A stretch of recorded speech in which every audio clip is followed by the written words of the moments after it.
Have so many people contact me saying that they can't remove their negative items and that they've used factual based disputes, but they're doing everything that you see on the right under 7 steps to failure instead of this what on the left, the 19 steps to success. If you want to actually utilize the correct process to remove your negative items, then spend about 2 minutes with me and you will know exactly what to do. It all starts with the blatant inaccuracies. And if you need to know what a blatant inaccuracy is, you may want to check out the videos that I've linked down in the description, but it's very simple. The things that you know for certain are jumping right off the page, like 3 different balances, 3 different past dues. If you've seen any of my older videos, you're going to know that I actually used to start with the date last active, which is actually number 9 now.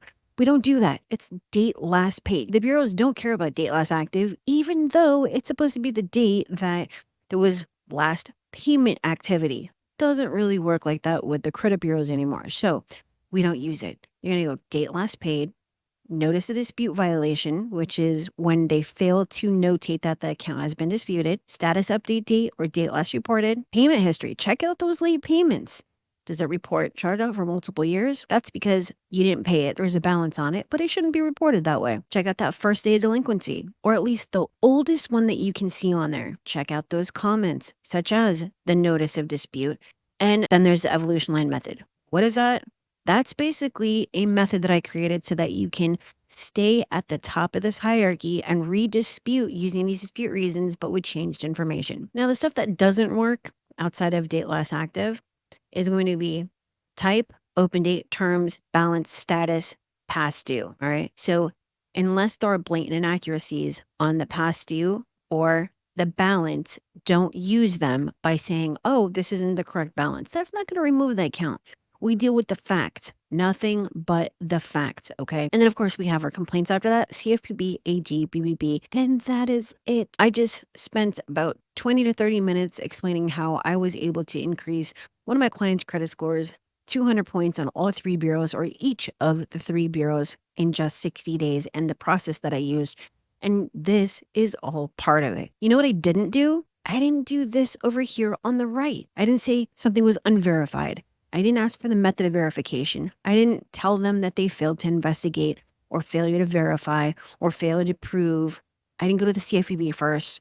No, every single thing has a time and a place, and we use the information on the credit report to get the results.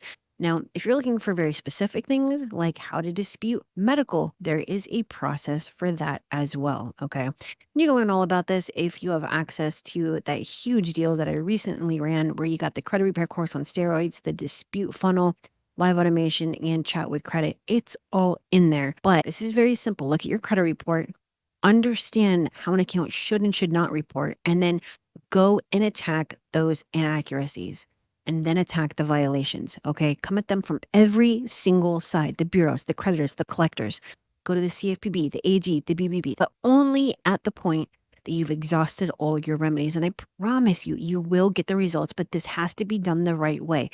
Don't start with something that has no relevancy or is not inaccurate or in violation because you will not remove the account. Now, if this is too much for you, you can always schedule a call with me to see if I can help, to see if I can take over your file for you. You would do that at my740.com. But I also have 1,800 videos going back 10 years right here where you can learn step by step how to do this yourself. And that's for free. All right. So as always, make sure to like, share, comment, and subscribe if you haven't done so. And you're going to want to go check out my Telegram channel because you can go watch that 20 to 30-minute video that I did where I explained how I was able to get this client 200 points in just 60 days.